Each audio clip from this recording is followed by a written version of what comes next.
Things are gonna get crazy!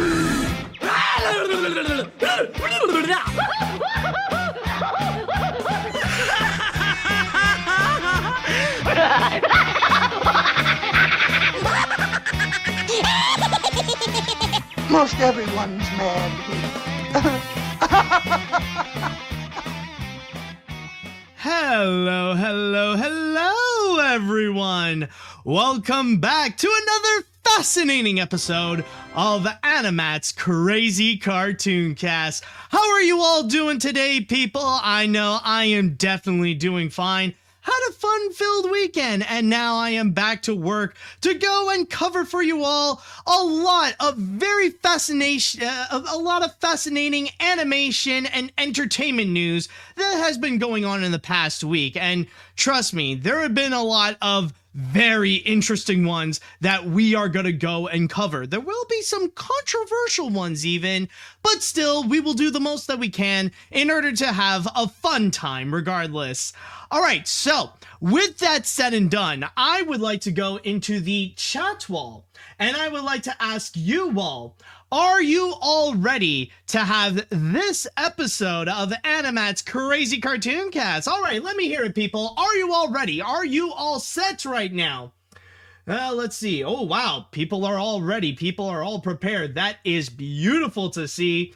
And I do believe with all that said and done, it is now time that we shall go and get this one started. And with our first story that we're going to cover for you today, we are going to be talking about the latest movie that has been making massive waves all across the internet, Chip and Dale Rescue Rangers. A very fascinating movie in which I know for a fact that everybody has been talking about all the surprise cameos, including and especially Ugly Sonic. Like, who the fridge would have guessed that in 2022, Disney would find a way, Disney, out of all companies, would find a way to bring new life to Ugly Sonic, making him much more of a prominent character for a Chip and Dale Rescue Rangers movie. Like, definitely one of the craziest things. Like, even like if it were last year that someone would tell you that, nobody would believe you. But anyways, though, the reason why I want to go and talk about it is because it's very interesting to see all the different reactions that have been going on in regards to Chip and Dale Rescue Rangers. Because there were a lot of people that absolutely love it, there are a lot of people that absolutely hate it, and there are those that are like somewhere in between. They think it's okay, or they think it's mediocre, or whatever. Like, the reactions to all this has been very much mixed. But then again, you could argue that it's a little bit more in the positive side. Now, what are my thoughts about it? Well, you will have to wait and see, because I can confirm to you that there is going to be a review coming soon this Friday, or the Friday that I am recording this. By the way, thank you, Meta Ralph, for that subscription right there. And if you want to see it earlier, though, it will be coming in this Wednesday on my Patreon. So yes, I will have a review coming soon, and I will be expressing my full thoughts there. But the reason why I want to go and talk about this is mostly in regards to the negative opinions about this movie, specifically towards one character, and that is Sweet Pete. Now, you probably remember in the movie in which they surprisingly revealed that Peter Pan, out of all characters, yes, from the 1953 Walt Disney classic, turns out to be a villain here, a bad guy that wants to take Chip and Dale and turn them into bootleg characters. I will go a little bit more into this a little later, but there is a reason why a lot of people are very much upset about Sweet Pete, or Peter Pan, being the villain in all this. And it's not because they took a beloved Disney character and turned him into a bad guy, but it's actually more in relations to what happened to him and the actor that originally played Peter Pan back in 1953, Bobby Driscoll. Now, sit tight, people, because I'm going to go and tell you a little bit of a history lesson, one that unfortunately will not have a happy ending. So, as you can see right over here, the picture of the guy in black and white is indeed Bobby Driscoll. And back in his day, back during his childhood, he was considered one of the biggest child actors in Hollywood. In fact, he was actually Disney's first ever childhood, or not first ever, but he was Disney's first major child star right after Virginia Davis, the little girl who played Alice in the Alice comedies. And back when Walt Disney was first entering into the world of live action after doing several animated films like Snow White, Pinocchio, Fantasia, and all those films, Walt Disney wanted to go and find like a signature little boy to go and appear in the live action movies that he wanted to go and produce. And thus he managed to find Bobby Driscoll. And from there, he managed to turn him into a major star, appearing in movies and starring in movies such as Song of the South, So Dear to My Heart, and even in his first fully live action movie, Treasure Island, where Bobby got to play as Jim Hawkins. And of course, with that much credentials at the Disney Studios, it was only a matter of time when Bobby would go and appear in a Disney animated feature where he would get top billing in there as well, where he got to play as the boy who never grew up, Peter Pan. In fact, in all the adaptations, he was actually the first ever male to go and play as Peter Pan. But immediately, even with the movie, people have already noticed that there was a major difference, that the little boy from Song of the South and Treasure Island sounds a bit different compared to how he was in Peter Pan. Because even when you do listen to the original 1953 Peter Pan, you could tell that Bobby was starting to hit puberty, that his voice was a little bit deeper and a little bit more mature than how it was before. And from there, that's where we see that his life immediately went into a downward spiral, because it's not just his voice that puberty affected him on. It was also a lot of different factors. Apparently, like, he's one of those people in which puberty just really hit him like a massive ton of bricks, where immediately once he got into the teen age, he immediately developed like a serious case of acne. Like, it was just popping all over his face. Like, it was just popping up all over his face to the point where it's almost like he has like this purple beard with a bunch of white spots. Like, it really got that bad. And unfortunately, a few weeks after the release of Peter Pan, Disney decided to go and terminate the contract with Bobby Driscoll, that he won't be working at Disney playing as like the usual little boys and stuff like that. And from there, unfortunately, Bobby pretty much tried to play a game of catch up, where he tried to appear in numerous of different movies and TV shows back when television was like brand new. And he even tried to go and reboot his Broadway career, but none of it really worked, and it started to really take a mental toll on him to the point where he resorted to other factors to satisfy his needs, which unfortunately led him to alcoholism, and it even led him to some drug abuse. And from there, unfortunately, he passed away at the age of 31, where he was like in the worst shape possible. When police found him, he was like completely unrecognizable, and nobody knew who he was, when he was just lying on the ground dead with like some bottles of beer surrounding him. And he even got buried where he was like unmarked. Like, no, like, it took many years until people realized that the dead body there actually belonged to Bobby Driscoll. Now, you might be wondering, with this sad tale, what the fridge does this have to do with 2022's Chip 'n Dale Rescue Rangers? Like, why is there a connection to all this, and why even bring this up in the first place? Well, let's go and bring back Sweet Pete here, where if you guys haven't seen the movie, with his story, it's that with Sweet Pete, he actually went through a similar kind of thing, where yes, this actually is the same Peter Pan from the 1953 film. And back then, he was considered to be a huge star, but then suddenly, once puberty started to kick in, that's when he started to notice that his career went in an immediate decline. And he almost went through the same thing where he started to get that awkward teenager mustache and he was starting to develop a few zits on his face.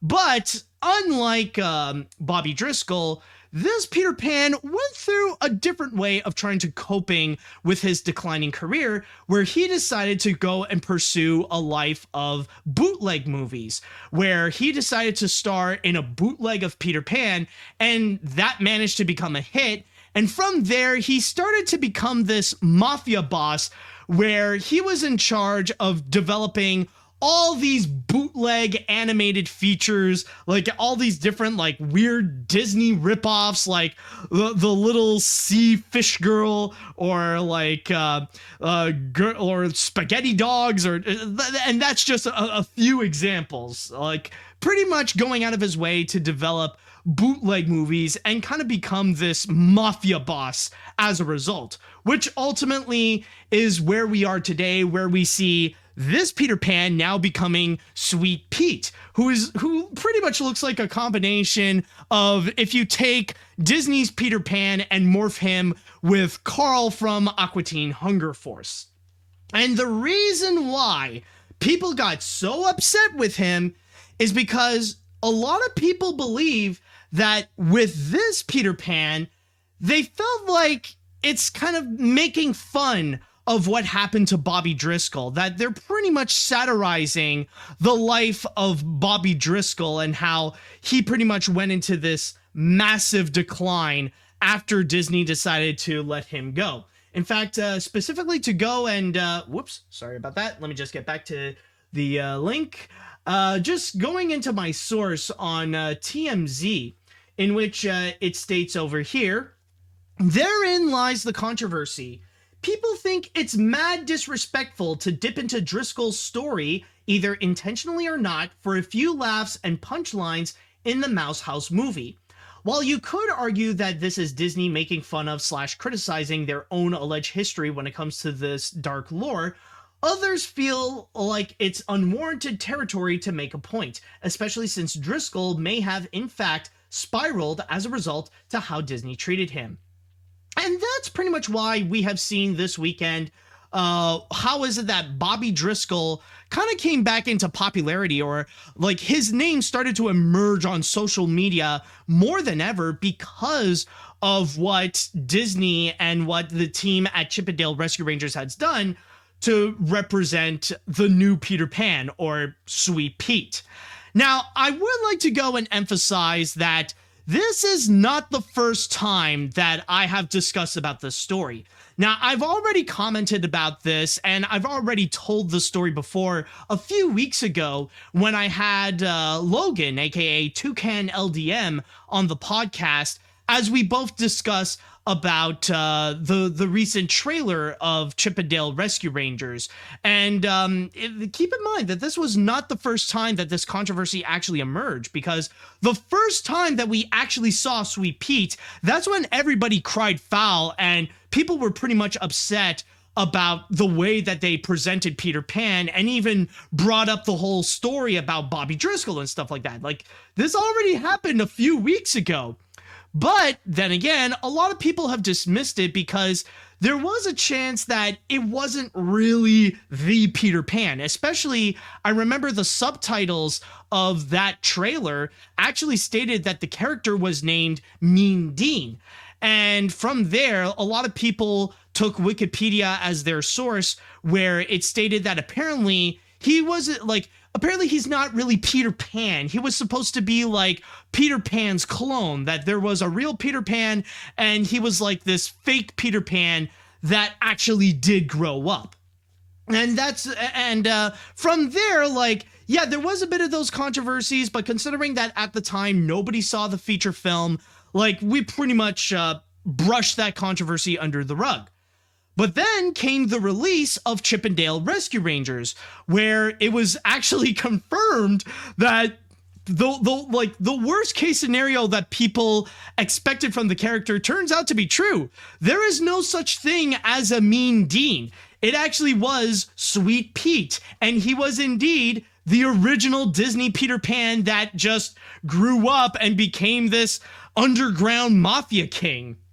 And that's where we are right now. And even I will admit that when I was watching when I was watching Chip 'n Dale Rescue Rangers, there was a part of me that felt like, okay, eventually, like, we're gonna see the real Peter Pan show up, and then it will reveal that, like, he's actually Mean Dean, you know, kind of do like this weird plot twist, just like Roger Rabbit, where it turns out that, oh, apparently, like, they've lied to them the whole time, and, like, now his true identity shall be revealed. But they never went into that.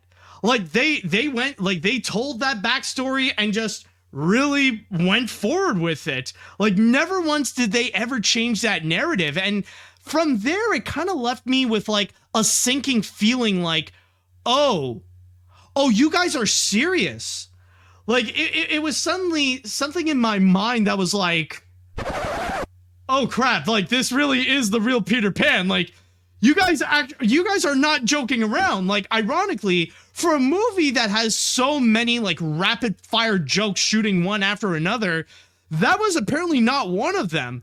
Like, they actually did take Disney's Peter Pan and turn him into a full-on bad guy. It was honestly shocking, and I remember talking with some other people regarding that, in which that also did kind of gross them out as well. Like, I know, like, there's a lot of discussions about rather if it was intentional or not. I will get into a little bit of that later, but to those people that I have talked to about, like, they really did feel a bit disgusted, and I honestly felt the same way, where regardless of what happened, I think the best way to describe the whole scenario with it is that I feel like their take with what they did with Peter Pan and stuff like that is just, it feels tasteless. It's a situation where it felt like it's something that hit a little too close to home with what they have done with Bobby Driscoll, and not to mention the way that they were kind of poking fun at child actors and the way that they were treated, and once they become older, they get thrown out the window, especially when we have heard so many of these stories in regards to how a lot of child actors were abused back then, and now that they have become older, they have become very messed up adults. Like, Bobby Driscoll is just one of many examples. Like, there are some modern examples that I can think of as well that have little similar stories, not as tragic, but they have become very messed up adults. Like Corey Feldman, for example. You can correct the names if I'm actually wrong on that, but Corey Feldman is another prominent example of a child actor who was very big back in his day, but once he got older, you could see the consequences of, like, his child star days really affecting him. And now, like, we see him sharing his stories of how, like, he was very much abused and really taken advantage in several ways. Or even another example is Fred Savage, where he was a prominent child star back in his day, but nowadays, apparently his behavior really got the best of him, and now I think he was like an executive producer of All in the Family or something like that, and he ended up getting kicked out by I think Disney or something. Like, he was an executive producer and even a director for I think like a reboot of All in the Family or something like that, and apparently he got kicked out because his behavior just got really messed up to the point where there were some sexual allegations against him.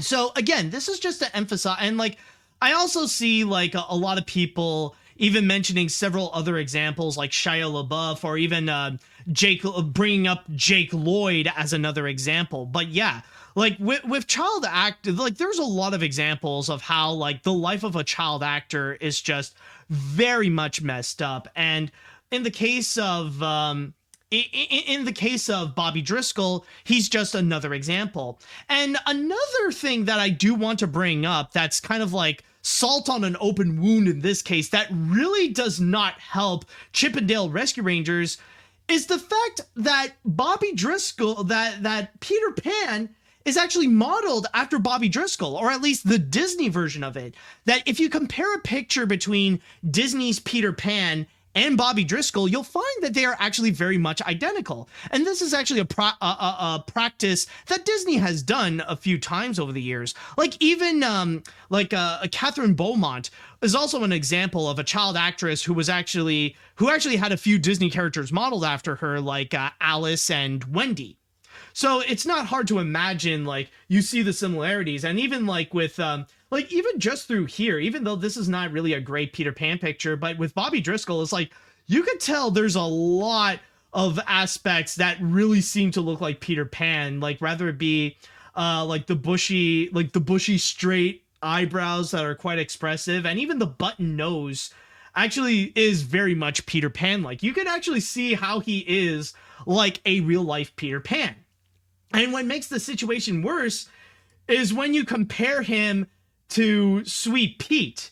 Like, if you have a picture, hold on, let me just get a better shot, like, just for comparison's sake. Like, right over here, if you compare the pictures, like, yeah, it is eerily identical. Like, the joke is supposed to be that this is like a fat, grown-up, middle-aged Peter Pan. And yet you could still see a lot of the similarities between Bobby Driscoll and Sweet Pete, like the same kind of eyebrows, the same button nose. Even though Sweet Pete here is a lot fatter, you can see even like the jawline is kind of similar. Like there's a lot of like uncanny similarities between Sweet Pete and Bobby Driscoll here. And that's where it makes the it makes the similarities pretty awkward, and yeah, like why everybody does see, or not everybody, but most people can see how it just feels like it's mocking what happened to Bobby Driscoll. Now, one thing that I want to go and clarify though is that I do not, however, believe that all this was intentional. I don't think people like Akifa Schaffer or the writers or Will Arnett, that they've all done this on purpose for the sake of making fun of what happened to Bobby Driscoll or anything like that. I wouldn't be surprised if they were completely unaware about it. Like they were just thinking about Peter Pan, the character itself, and just imagine, wouldn't it be funny if we actually do make Peter Pan as like this middle-aged bum or something like that? You know, kind of like going with that kind of joke, but being completely unaware of what happened to Bobby Driscoll. In fact, I could say this right now. I'm sure that most of the people listening to this and most of the people on the internet, they were completely unaware about what happened to Bobby Driscoll. I wouldn't be surprised that for some people, this is the first time that they have ever heard about Bobby Driscoll in their lives. And it's probably the similar case with the cast and crew who did work on Chip and Dale Rescue Rangers. So I'm not going to fully fault them for that. With what they have done here. I do believe that it is a bit more of a coincidence.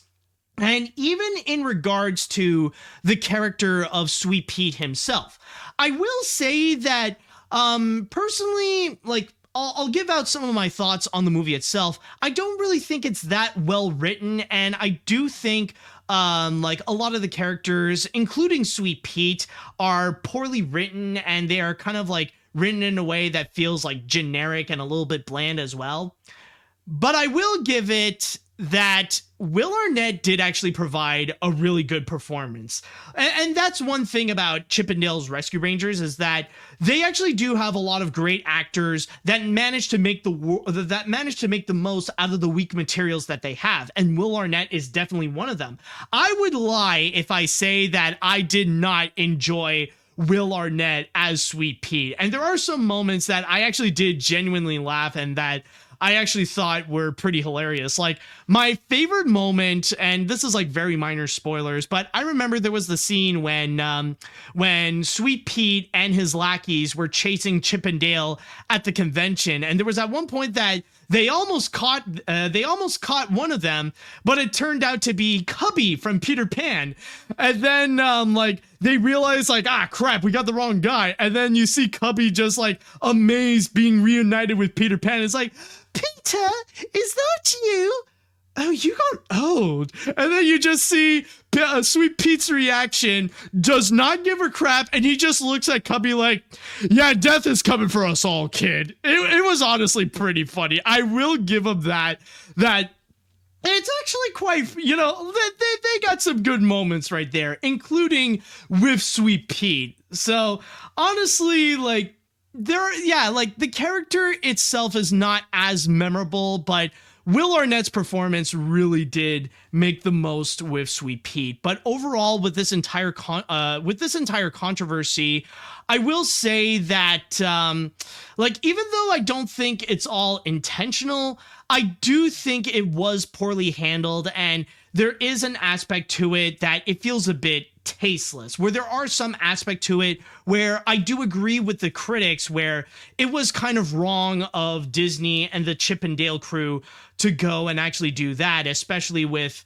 what happened to Bobby Driscoll.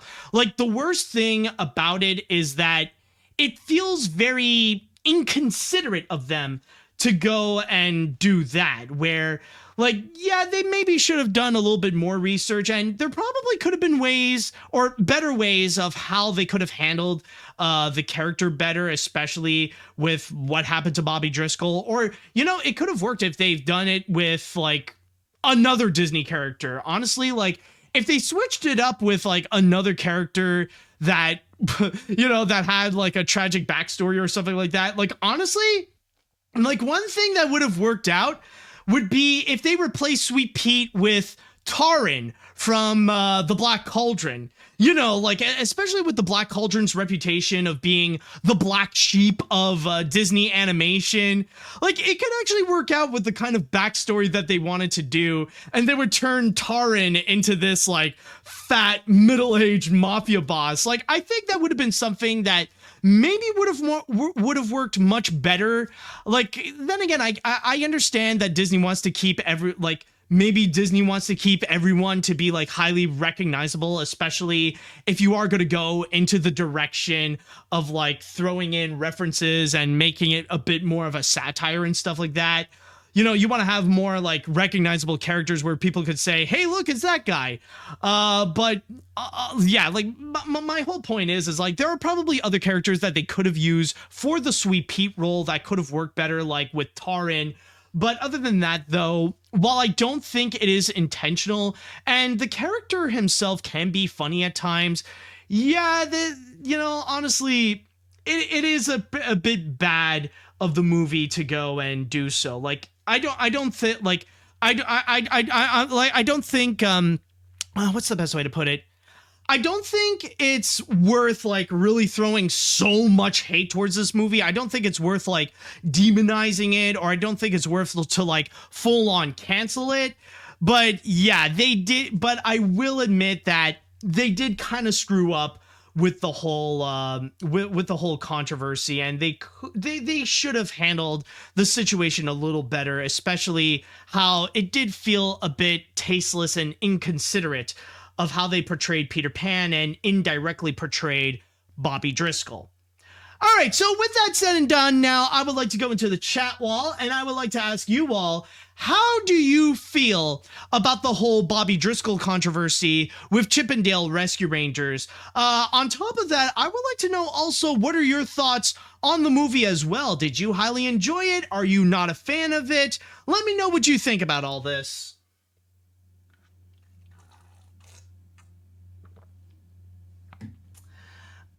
Let's see now. What do we got here?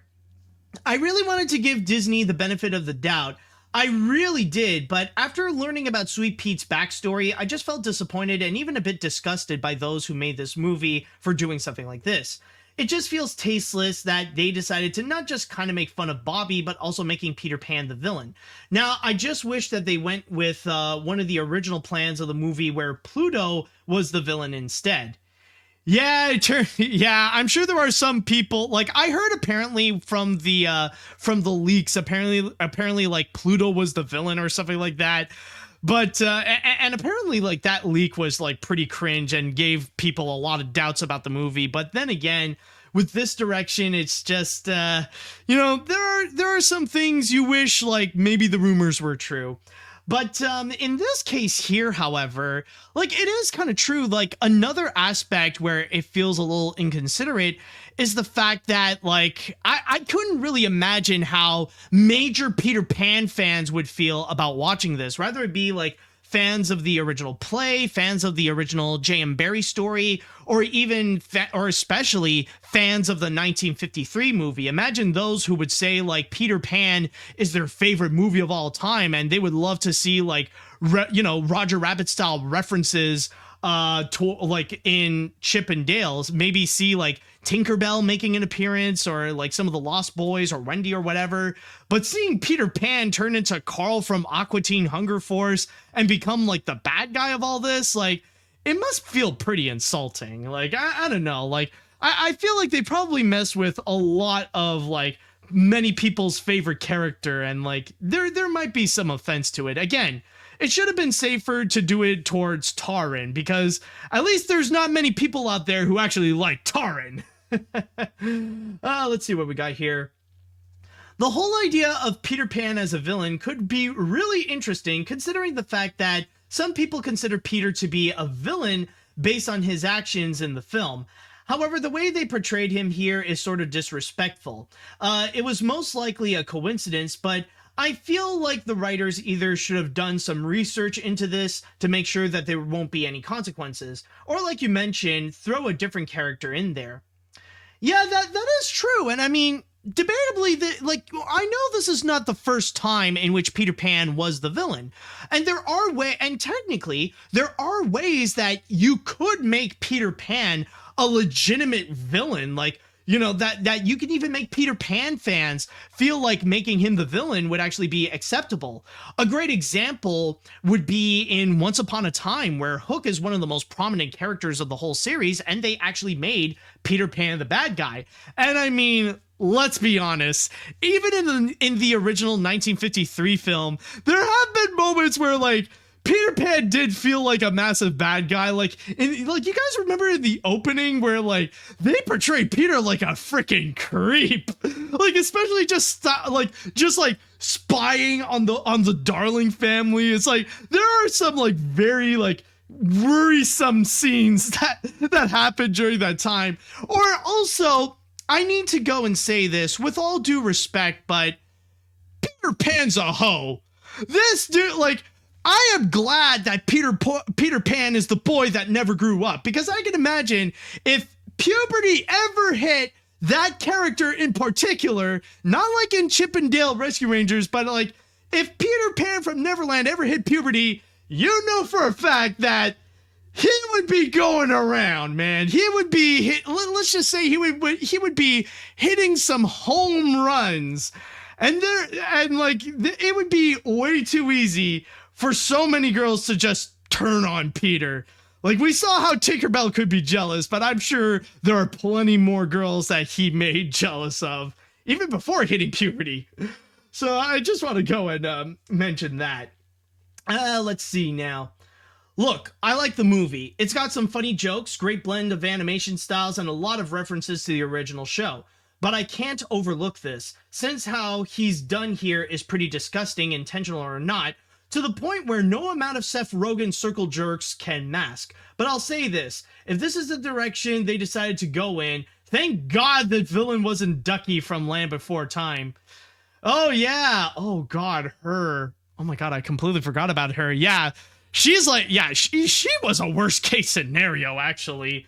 Not necessarily what she did to herself, but it's just the people around her that really got jealous, and not very, very unfortunate tale there. Let's see. I haven't watched Chip and Dale Rescue Rangers yet, but the similarities to Bobby and Sweet Pete is making me uncomfortable. But I don't blame Disney on this, because I could tell it wasn't intentional. The backstory with Bobby Driscoll was pretty sad and tragic. The best advice I can give to everyone is, if you become a child actor, don't get your hopes too high. Yeah, because sometimes The glitz and glamour are better when you're at an age where you can handle it, not when you're a child. Seriously. Let's see. The way I see it was just a bad coincidence. Apparently, Sweet Pea was actually a last-minute decision, since the original ending of that was supposed to be Pluto as the villain, was not well received in the test screenings, and they had only a few months to change it. Yeah, but then again, like, those are all just a part of rumors so far, so I don't know if any of these are true. So it could be just a case of a bad coincidence by the writers and crew not having enough time to research the whole story. Do I think they could have handled it differently? Yes, absolutely, but I can understand. All right. I'll go and read one more comment before we go and move on to our next story. Even though I did enjoy Chip and Dale Rescue Rangers and thought it was a fun movie, I definitely have to agree that the way they did with Sweet Pete and the way that they have similarities to Bobby Driscoll is disgusting, and the moral of the story is that children should not become actors. Although, if I can end this off on a good note, I would honestly pay good money to see an ugly Sonic FBI series. But then again, at that point, if that does happen, where is it gonna go? Like, for me, I feel like, well, if they are serious and do that, where is it gonna go? Would it be on Disney Plus, or would it go to Paramount Plus? Because honestly, I'm sure there are a lot of people that would love to see that Sonic FBI series, but it's just a matter of, like, where would it go? Because I'm sure there would be a lot of, like, really complicated copyright issues there. But for real though, spoilers, by the way. Minor spoilers though, nothing too big, but still. Either way though, do I think all this is intentional? Of course not. Do I think that Disney or the filmmakers should be scolded for this? I don't really think so, but then again, it is a bit of a screw up right over there. Still, like, no matter how you see it, yeah, there's somebody who did mess up, intentionally or not.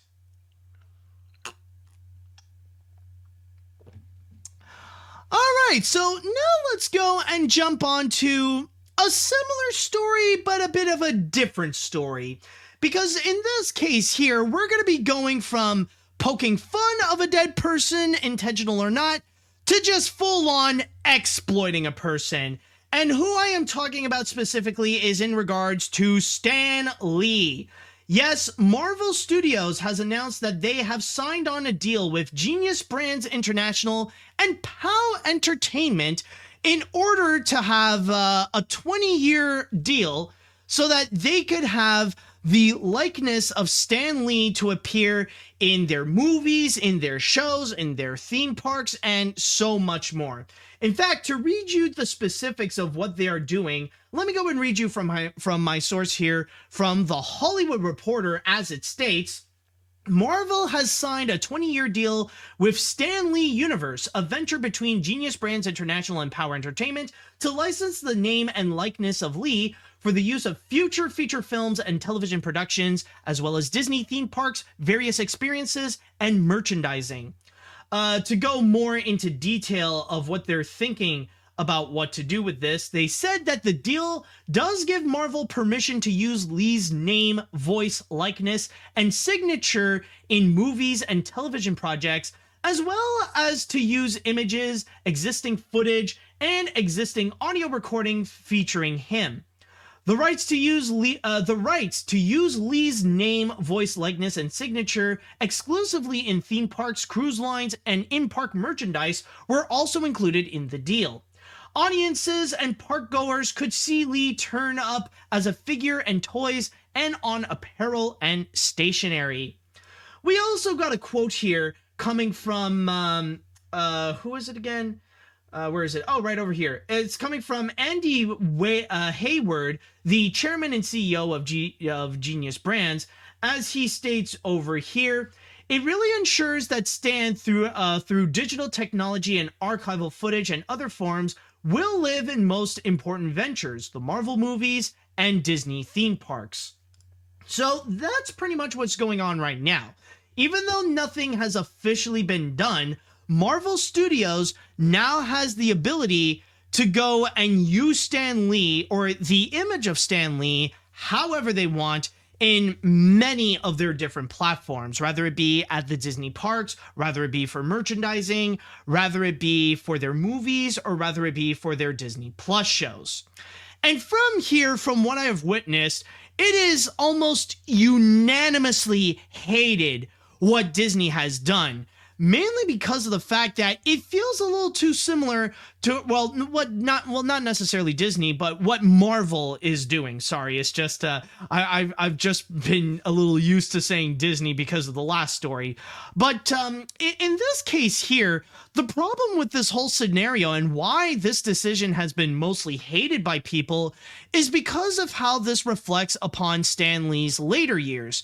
And sadly, despite all the glitz and glamour of being Stan Lee and appearing in all these different Marvel projects, Stan's later years were considered to be very abusive, where Stan Lee was sadly the victim of elderly abuse because he was surrounded by people that just wanted to really take advantage of him. He had managers taking advantage of him. Even his own family members were trying to take advantage of him in order to exploit his wealth, his name, and his fame.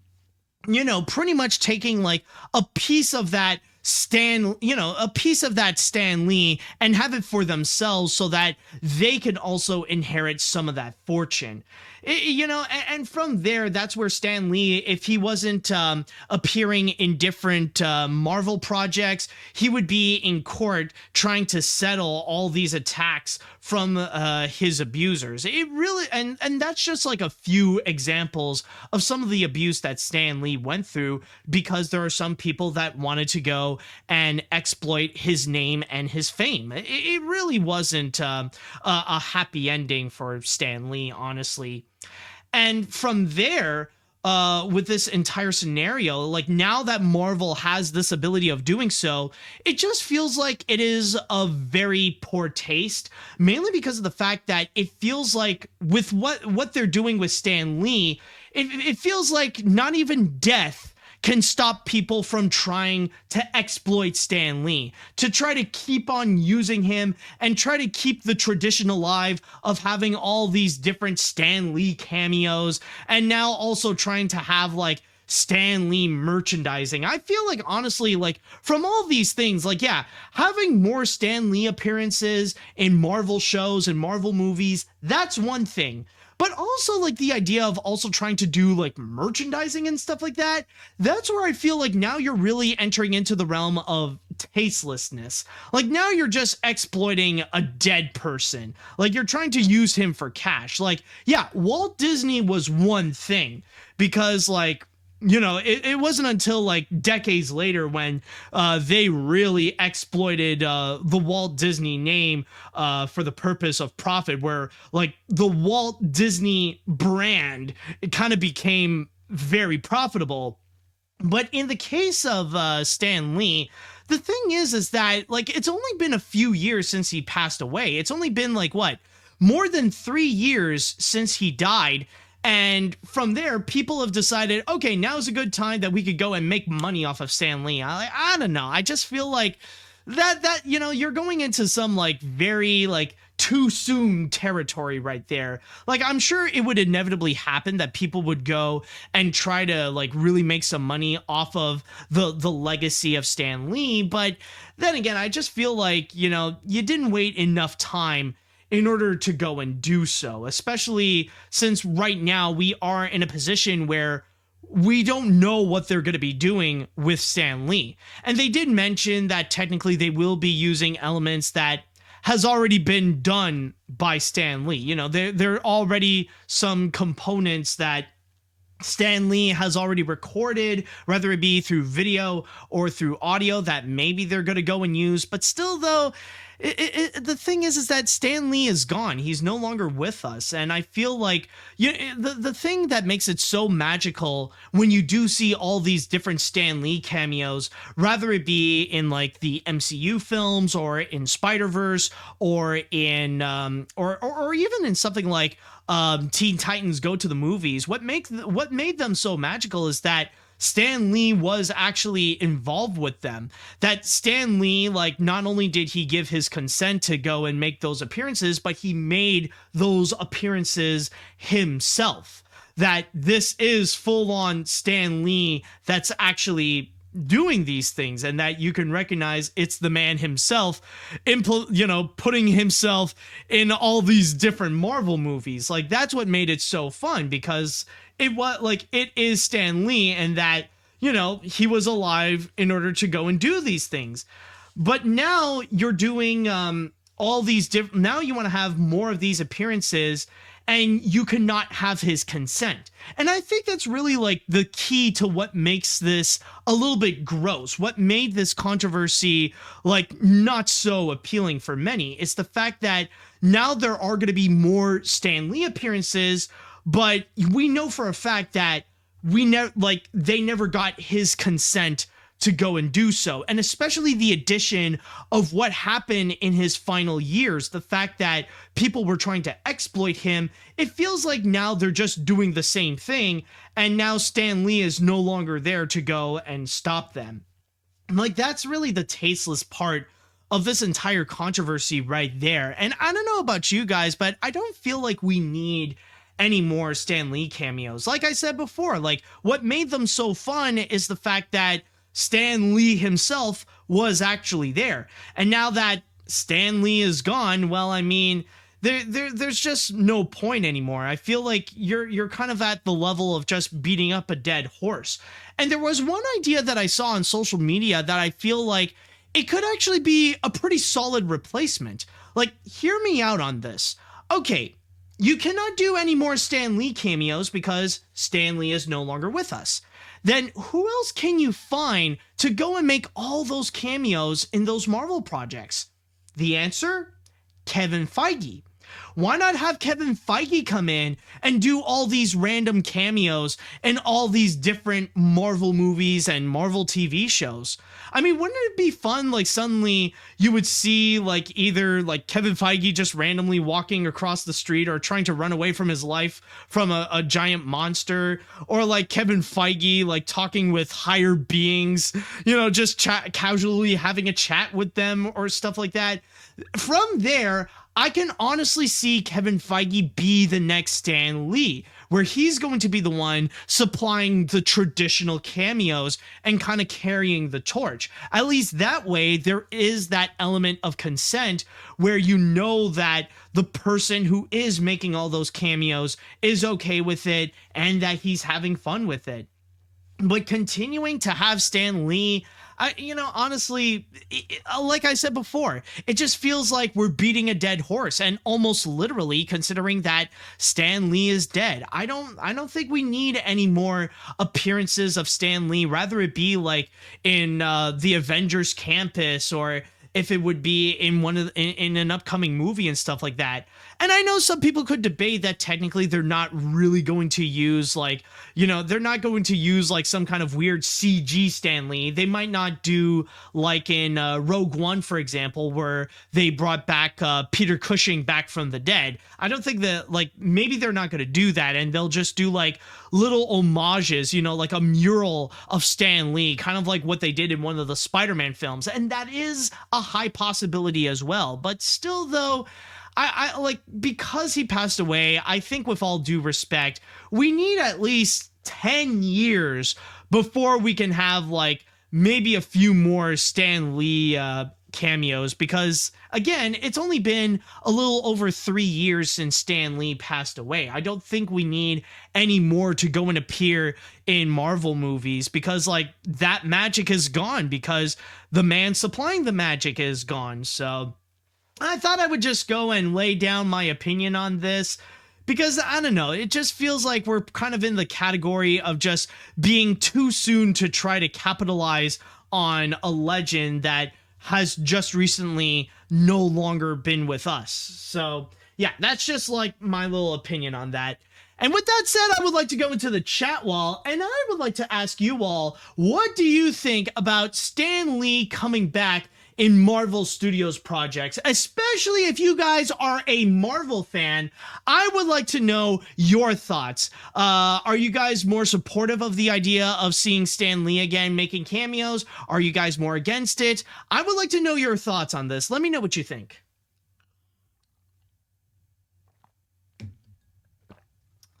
Let's see now. What do we have here? All right. Disgusting. Flipping disgusting. And I thought Stan Lee NFTs was distasteful. I mean, technically, making Stan Lee NFTs is more distasteful than what I just talked about. But anyways, the Star Wars sequels with CGI Peter Cushing and Carrie Fisher, I understand because those characters are part of the story. Heck, say what you want about Camp Coral and the Patrick Star Show. At least Hillenburg was somewhat aware of them during the concept stage. Why can't they do what Deadpool and Venom 2 did and just have Stan in a picture? Heck, why not have brother Larry? Why not have his brother Larry be the next cameo guy?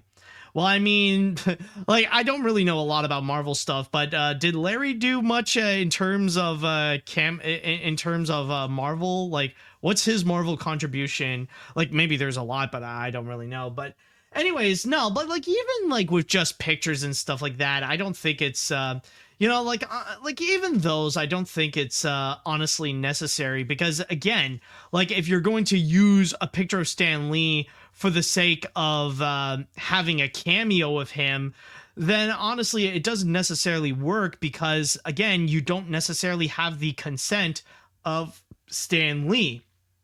So the thing is here is just, I think it's better not to have any, at least for me, I feel like it's better not to have any Stan Lee cameos than to have any that's trying to recreate him. Anyways, let's see what we got here. Man, and I thought the Bobby Driscoll controversy was bad. This is just unheard of. I'm fine with maybe a little shout out to him, like his birthday being on a license plate in WandaVision, but this is just bleak as all get out. And I hope they reconsider this decision. Although I like the idea of Kevin Feige appearing in every Marvel movie, but hear me out. What if it was Morbius, or better yet, Wong? Then again, you could say that right now with Wong, it feels like he's starting to appear in just about every Marvel Cinematic Universe movie. It's like, suddenly we're starting to see Wong a lot more often than usual. Who knows? Maybe Wong is gonna be the next Stan Lee cameo. We're just gonna see, like nowadays it's gonna be next to impossible to find a Marvel project that won't have Wong. In fact, I actually heard rumors there is a possibility that Wong is going to be in She-Hulk even. So yeah, honestly, why would you need Stan Lee when you got Wong? Let's see what else we got here. As someone who is a Marvel fan, and especially a huge MCU fan, this really feels disrespectful. Again, what made the Stan Lee cameos truly special is that he chose to do them, and doing like this is terrible. Although it could have been worse, at least they aren't going to digitally bring back Chadwick Boseman back from the dead for the Black Panther sequel. Yeah, that is true. At least they're not going in that direction. At least they're not. Yeah, I feel like at that point, that would be massively taboo of just not just bringing a character back from the dead, but bringing an actor back from the dead to play a main character. That is where you go into some territories where it's a little bit concerning. Yeah, Peter Cushing in Rogue One is one thing, but bringing back Chadwick Boseman to be Black Panther is just, oh boy. We could have a whole episode dedicated to talk about the ethical taboo nature of doing something like that. Let's see. What else do we have here? If I had a nickel for every time Disney used a beloved celebrity as a good luck charm, I'd have 2 nickels, which is odd because that has happened with 3 men: Stan Lee, John Ratzenberger, and Alan Tudyk. Oh, then again, I could argue that there have been plenty more. If we're also talking about Disney animation stuff, there have been plenty more. There's been more than just Alan Tudyk. Like, keep in mind, there was also David Ogden Stiers. Don't even get me started on the on like the classic Walt Disney movies, because there have been so many of them. I mean, there was at one point when who is that guy? Phil, not Phil Hardman, but you guys know who I'm talking about. The guy who played Baloo, then Little John, and Thomas O'Malley, Phil something. Phil Harris, yes, thank you so much. Like, you got people like Phil Harris, and then Sterling Holloway is another prominent example. You got like so many of those. Like, Disney had so many different good luck charms over the years. Did I mention David Ogden Stiers? Like, there's a lot of them. Let's see, who else do we have here? This just makes me angry. Seriously, give the poor guy a break. Heck of you want to cameo someone over and over again. Have more cameos of Howard the Duck. Yeah, let's go and have more Howard the Duck cameos. All right. Yeah, and I think from there that should pretty much be it with our story here. I think we all have what we want to say with the Stan Lee story. So yeah, not really a great idea. I mean, it is going to happen, unfortunately, because Marvel Studios did sign on the deal, but I don't know. Good luck with the reactions of when you actually do take action on the Stan Lee thing, because I don't know if it's going to be pretty.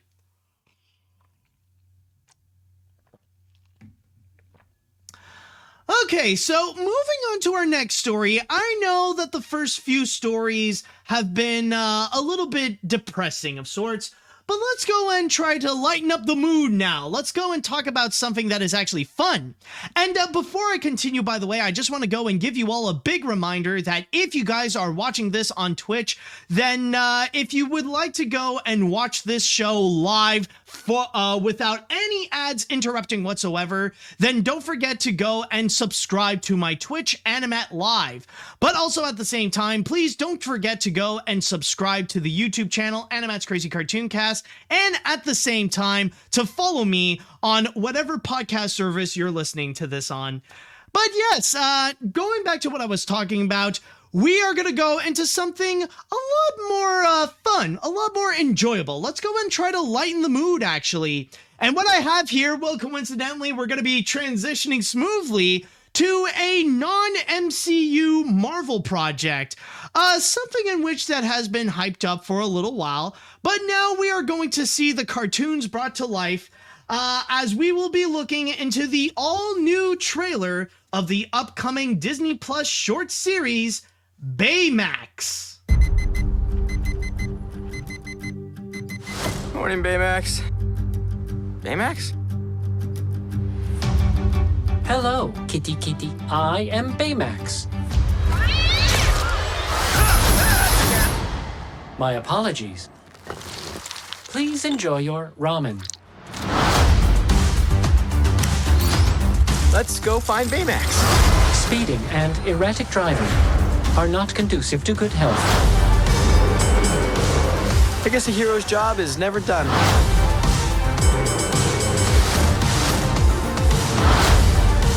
I was alerted to the need for medical attention Yeah! Ow! My ankle. when you said, ow, my ankle. When you said, aitai, ah. Oh, no. When you said, oh no, no, no. I will scan you now. Scan me? What? It is not a big deal. Please remain calm. You did not remain calm.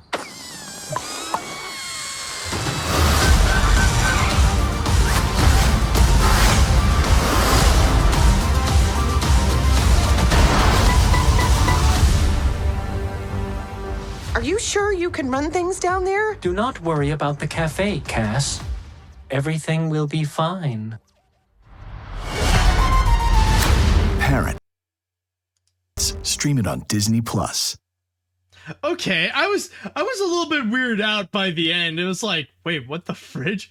Like, I did not expect at the end where you have to have that extra message of Parents, stream it on Disney Plus.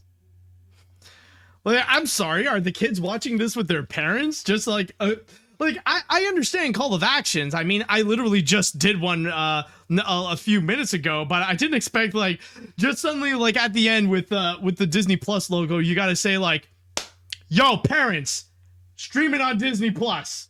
Just a reminder, not on Netflix, not on Paramount Plus. Don't you dare even turn on HBO Max. You got to put it on Disney Plus if you want this thing. Like, I didn't expect that. A little bit weird, but yes. Anyways, as I was saying, this is indeed Baymax, the upcoming short form series that will be coming soon on Disney Plus, June 29th. And one thing that I will say is that with this trailer, yeah, I gotta admit, this was adorable. It's been a while since I've actually seen Big Hero 6, admittedly, but I remember being highly enjoyable. It definitely is, definitely is a real good, nice addition to the Disney animation lineup, and a very interesting take, where we see Disney animation telling a superhero movie. And with that one, like, you could tell, like, even though it is a lot more family friendly than the typical superhero movies that we would get nowadays, it definitely is one that has a lot of heart, where like the reason why you would want to watch Big Hero 6, like, yeah, some of it is for the action and for the cool tech that has been developed by Hero and his friends and stuff like that. But really, it's because of the heart, the bond between Baymax and Hero. And especially with this series over here with Baymax, they really are like pretty much capitalizing on what is possibly the most beloved thing about all this, and that is Baymax. And we see his little adventures going around San Francisco trying to help people out. And you could tell that with this series, there is like that blend, a bit of that, like that cute little heart, like the charm of the Baymax character, along with a lot of comedy, and also like you do get a hint of action. Not saying that this is going to be like a fully action-packed series. This isn't going to be like what we just saw with She-Hulk. Like we do have like a little hint at the end, like with some action over here, like what was it? Yeah, like at this part where you got like some car chases over here, like you got, yeah, this part. I gotta say, this is honestly my favorite, where you see like this nail that's just shooting at Baymax, and like in a pretty action-packed moment, you just see him like grabbing the nail and just turning. That was okay. That is honestly cool and hilarious at the same time. But yeah, like it does promise a little bit of action, but in this trailer, you could tell that they did emphasize a little more on the comedy. And I will say the comedy actually does work, especially playing around with the character of Baymax, where he is so helpful that he's on the levels of just being full on naive, completely unaware that he's not really as helpful, or people don't necessarily need his help. And like probably my favorite scene out of all of this has to be the cat, like when he tries to help out with the cat. Where was it? Like it should be, yeah, like when he corners a cat in the alleyway. Please remain calm. You did not remain calm. Oh, that is actually pretty funny. Like, you gotta admit that scene did make you laugh. Like, one thing that really is so funny, I think it's the delivery of his lines, where he just wants to be helpful, and it just sounds like he was shocked of the fact that the kitty was all panicky, and he was just looking up like, dude, you did not remain calm. What is wrong with you? And then like you have to have like the added bonus of like his air is just bursting out. It's just a lot of fun.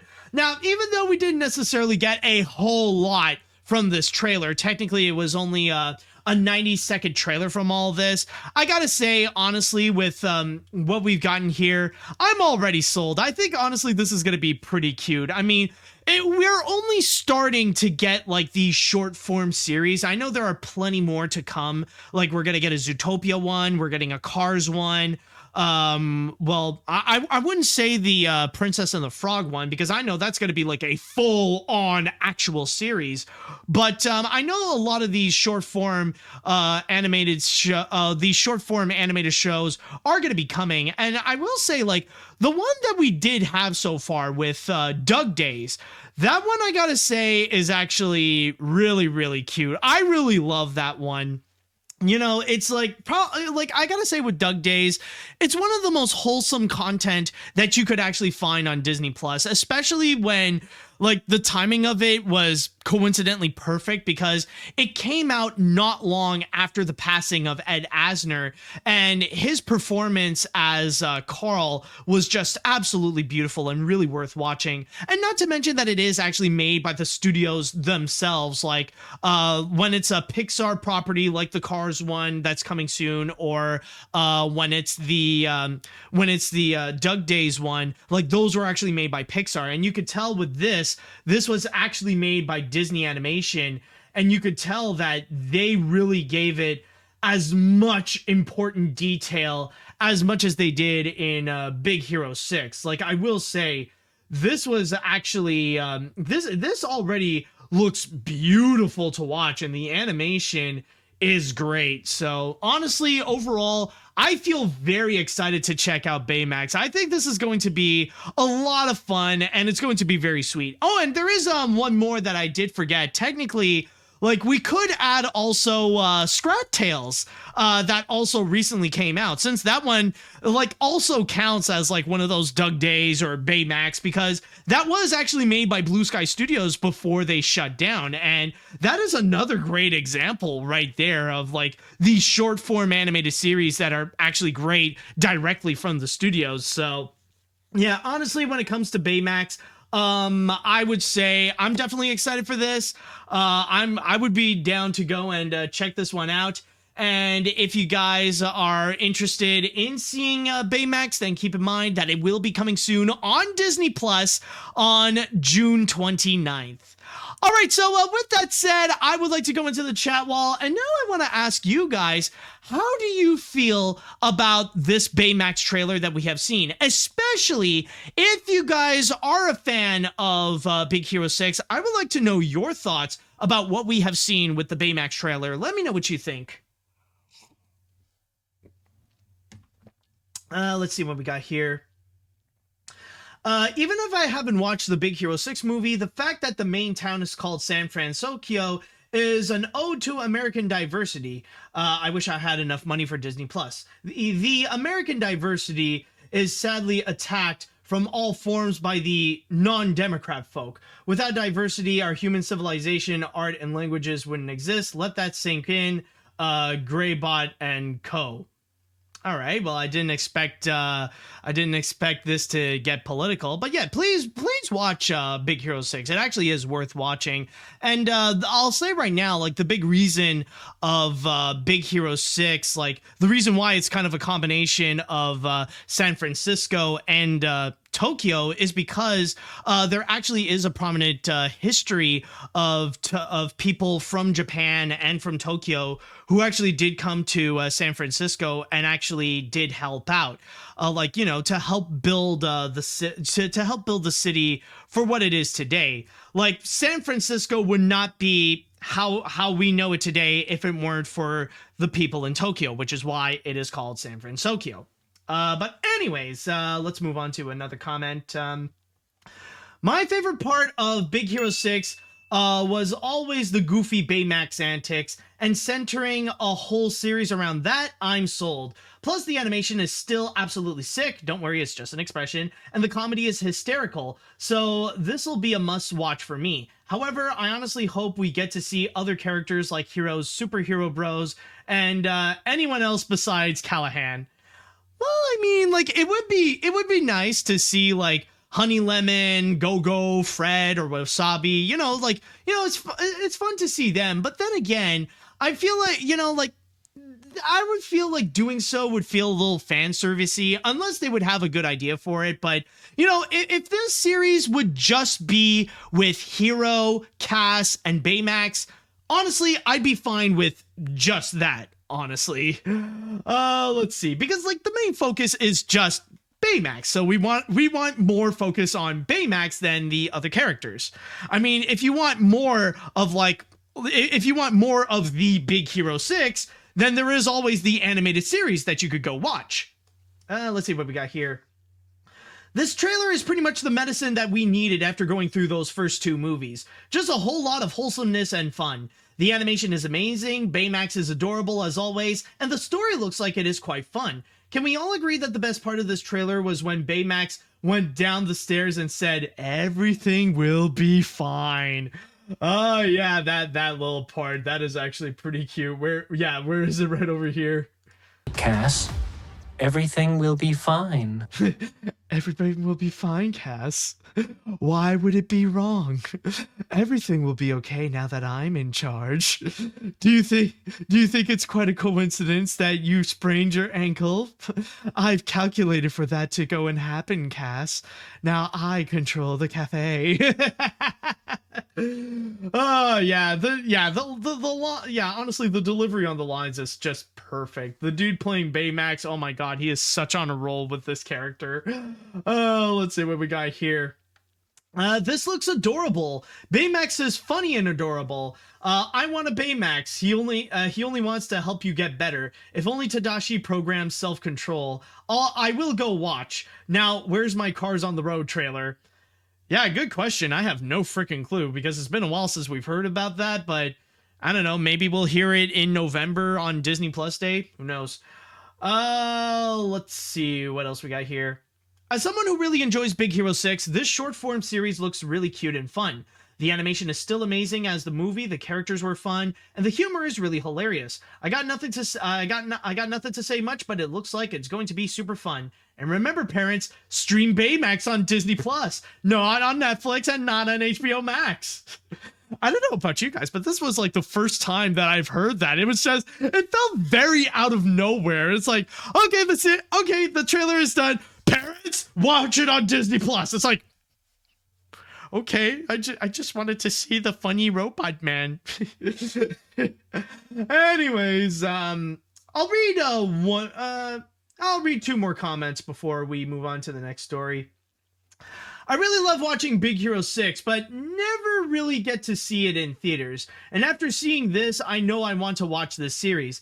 The part where Baymax says, "Hello, kitty kitty, I am Baymax," is a really cute scene to just play again.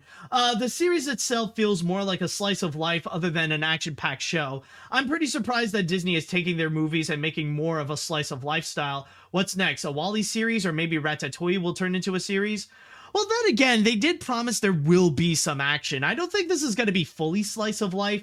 I think, like we do see, like, even at this part right over here, like, we do see a little bit of action that is going on. So I don't think it's going to be, like, 100% slice of life. But then again, I mean, they have done so. Like, Doug Days was surprisingly slice of life, so I could be wrong. We'll see. Either way, it does look great. Anyways, when I first saw the movie after it came out in theaters, I thought the movie was fine, although I didn't love it as much as I did with the Spider-Verse, despite being a Marvel fan. When it comes to this short-form series, it looks pretty nice so far. I'll give it a watch when it comes out next month. Exactly. So, I see there is a lot of enthusiasm for Baymax, which is very pleasant to see. So if you guys are ready to go and check out Baymax on Disney Plus, then keep in mind that the series will be coming out on June 29th.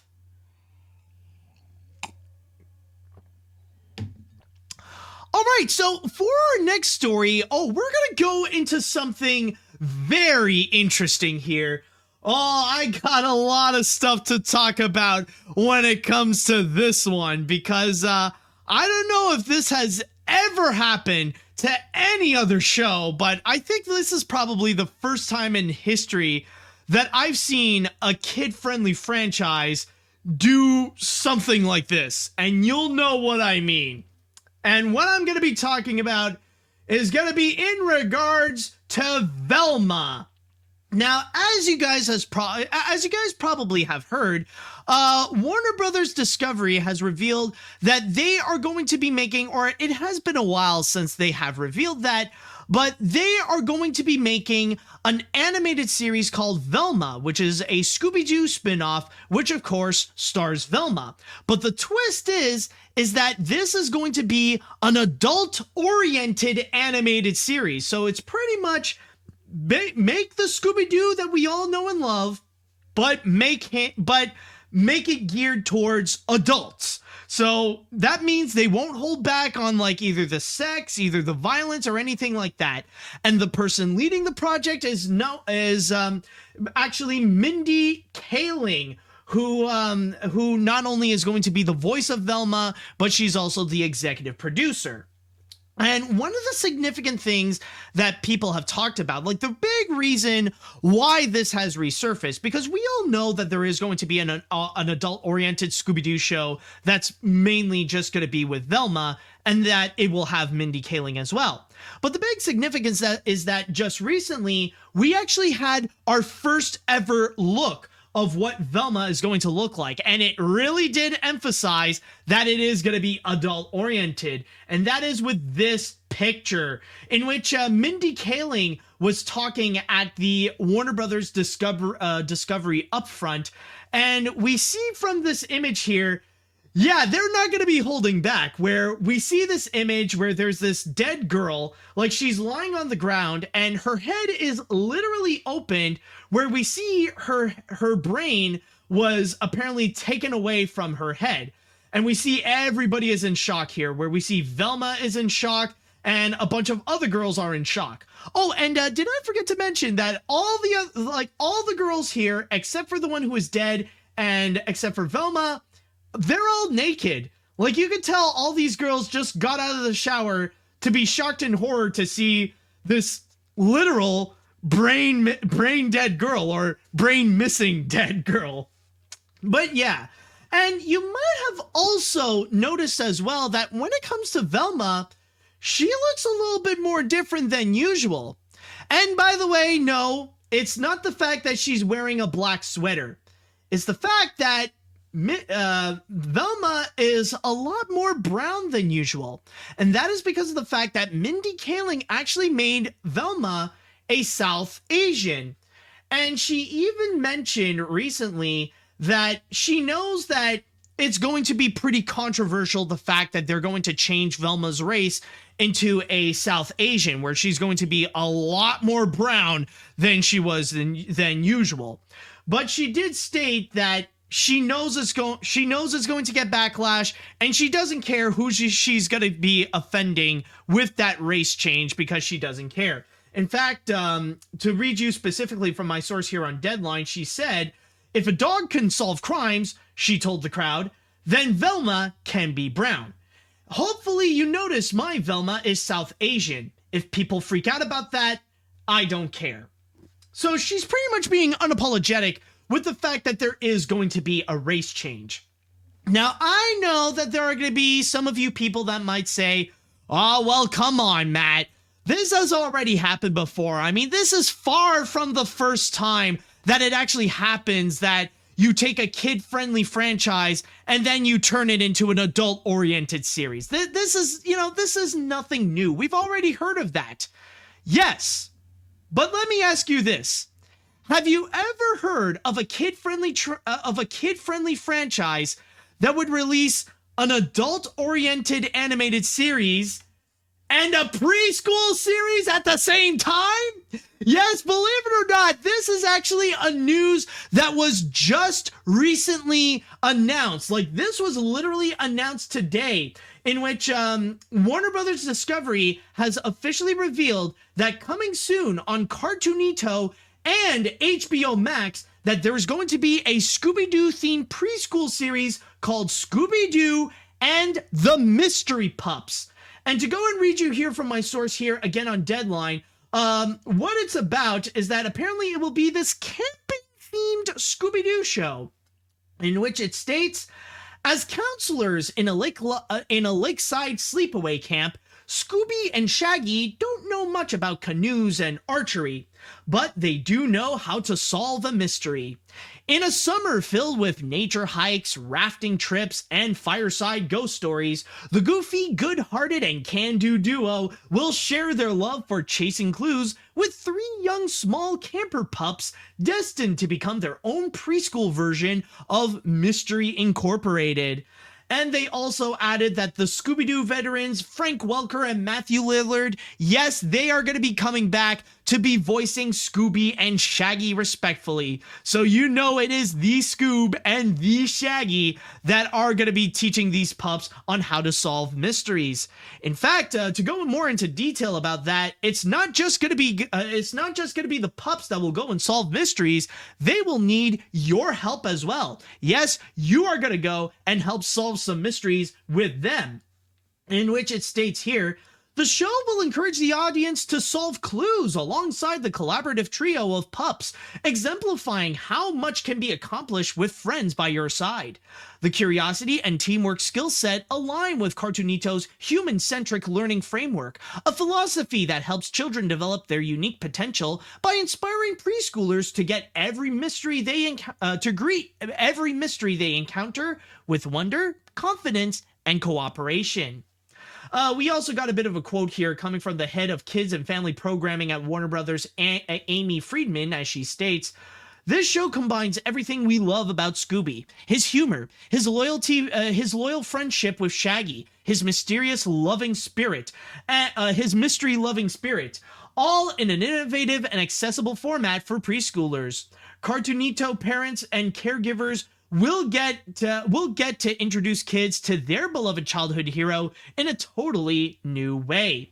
We also got a quote here from the head of the head of animation at Warner Brothers Discovery, Sam Register, in which he states, "We are thrilled to finally give preschoolers a version of Scooby to call their own. With plenty of laughs, fun, and clues to chase, this show promises to entertain the youngest of mystery solvers."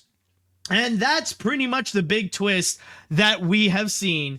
The fact that there is going to be a Scooby-Doo series for adults and for children. What a strange twist, isn't it? It would make everyone stop in their tracks going, wait, what? Why are we getting these two at the same time? And that's the big thing that I want to emphasize, that I don't know if I've ever seen this happen before, where we have this family-friendly franchise like Scooby-Doo, and then suddenly they would go and spin off 2 completely different kinds of shows for 2 completely different kinds of audiences.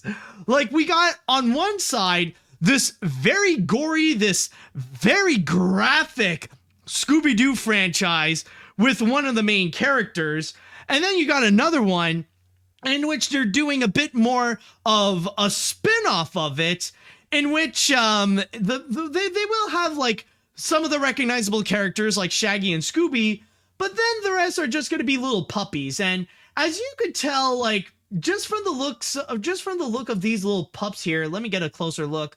Like, you could tell that these puppies are pretty much the missing characters of the mystery gang. Like you got the brown reddish puppy with glasses, that's obviously Velma.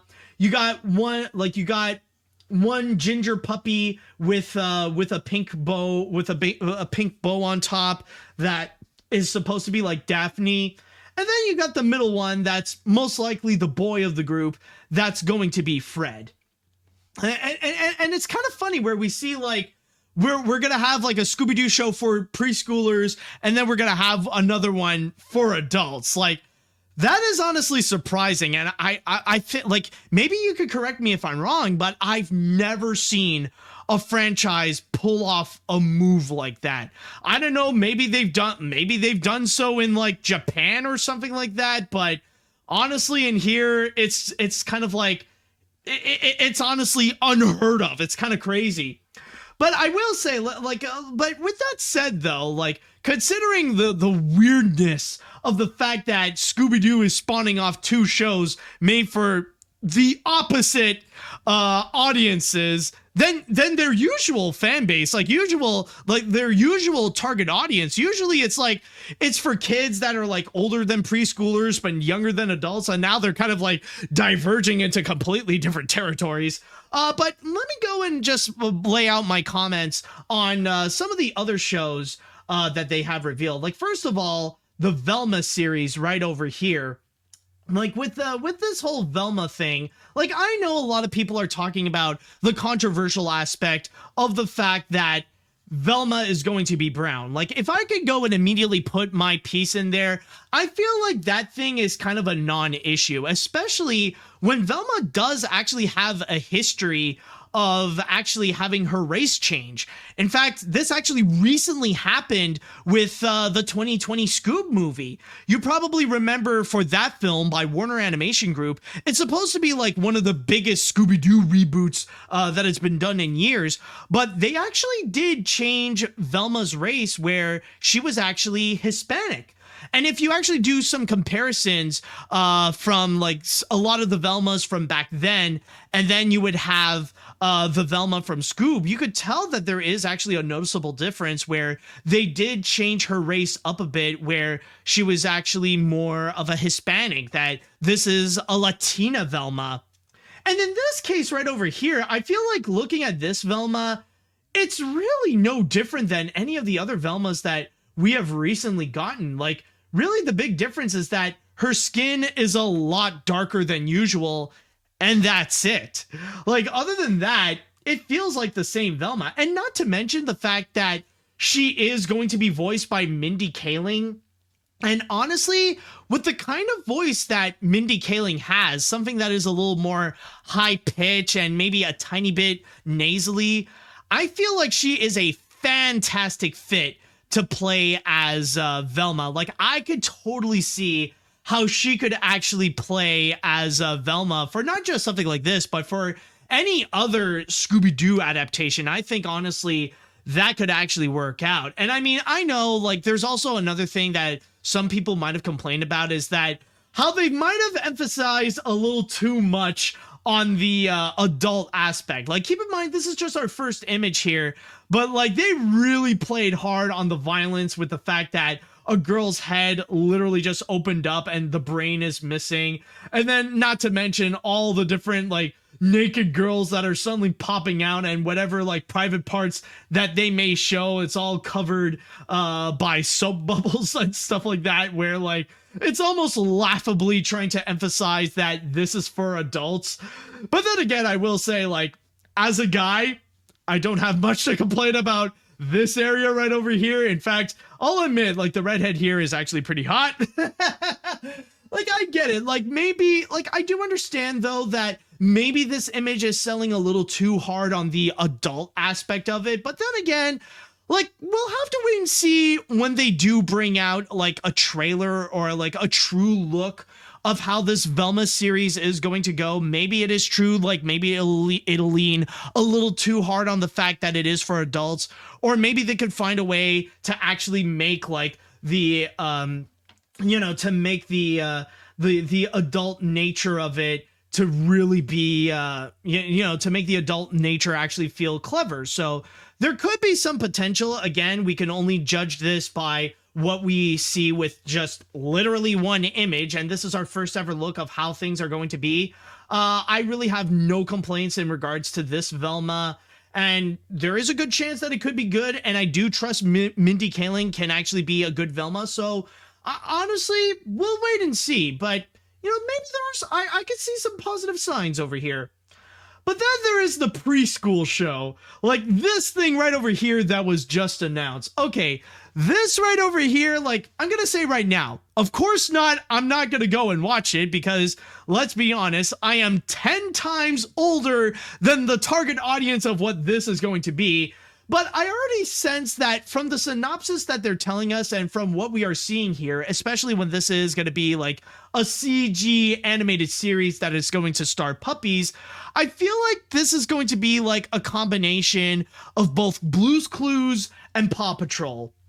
Like, you got the Blue's Clues aspect in which you got these puppies that are going to go and solve mysteries, and you have a little bit of a Dora where where the audience is going to participate in trying to find clues. So yeah, like already you could tell that Warner Brothers wants to have their own Blue's Clues by having their own puppies trying to tell audiences, hey, let's go and solve a mystery and let's go and find some clues.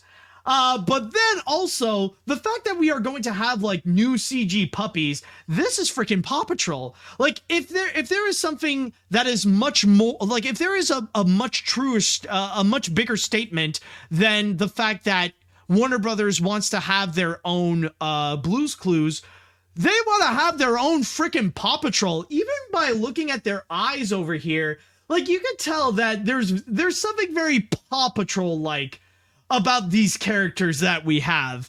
And honestly, more than anything, they want to have they just want to find an excuse to have their own Paw Patrol, to say like, hey, if you guys like Paw Patrol, come and check out what we have over here. And honestly, just looking at this, you know, I'm not going to say that like I hate it because of that, but I just find it really funny. And I feel like it's kind of inevitable, especially with the phenomenon that Paw Patrol is right now. I mean, keep in mind, we are talking about what is currently the most popular preschool show, or at least the most popular animated preschool show there ever is. Like right now, Paw Patrol is legitimately in the same league as Sesame Street in terms of its popularity and in terms of how much it is such a phenomenon. So I'm sure like inevitably there would be those people that want to try to create similar concepts in order to capitalize on the popularity. So of course, Warner Brothers would have to find a way to make that excuse so that they could turn Scooby-Doo into their own Paw Patrol and try to give it their own unique twist. And hopefully people will just focus on the Scooby-Doo aspect and not realize, hey, this is a lot like Paw Patrol. But overall, yes, this is honestly just crazy to see how these two projects, that it will inevitably coincide together, that there is going to be a time in our distant future where we are going to see Scooby-Doo franchise, where we're going to see Scooby-Doo stuff that it will be aimed for a variety of different target audiences, where we're going to have one that's going to be fully adult. We're going to have one that's going to be exclusively to the smallest kids. And who knows in the future, you never know if maybe like in 2023 or in 2024 or in 2025, they're going to bring out like another Scooby-Doo reboot in which we're going to have like suddenly a new Scooby-Doo series for the usual target audience, which is going to be for general kids. But yeah, it's definitely crazy to see all this happen. I thought it would just be something worth mentioning. And so with that said, I'd like to go into the chat wall, and I want to ask you all, how do you guys feel about both Velma and Scooby-Doo and the Mystery Pups? Is there one idea that you guys like over the other? Which one are you guys going to watch? Let me know what you guys think about all this. Let's see. Honestly, I am becoming more curious on the Velma show, where it will have the same tone as that Harley Quinn show, where it is gory and violent, and not to mention that a person who voices the main character is also the executive producer. But I wasn't expecting that a Scooby-Doo preschool show is in development. Okay, you actually do bring up a good point. Like, technically there is one other franchise that is, well, technically in the future is going to do that, and that is Batman, because it is true, because coming soon there is going to be that Batmobile preschool series that is coming up, and I do believe they're still making more of the Harley Quinn series, so that's another example of one franchise having a show simultaneously air where one is like purely for adults and the other one is purely for preschoolers. But then again, you could argue it's not really the same thing, because, well, Batman is a comic series, and the general target audience for Batman may not necessarily be the same as the general target audience for Scooby-Doo. Let's see now. This is a really shocking twist that we're going to get an adult-centric Velma spinoff and a preschool-centric Mystery Pups show. And to be honest, I'm more intrigued with the Velma series because of the adult aspect, and now that Velma is a South Asian descent. And I agree with you, Matt, that Mindy Kaling would do an excellent job in voicing the title character. I got nothing to say much, but it's so crazy to hear that we're getting two shows for two different types of audiences. All right. Let's see.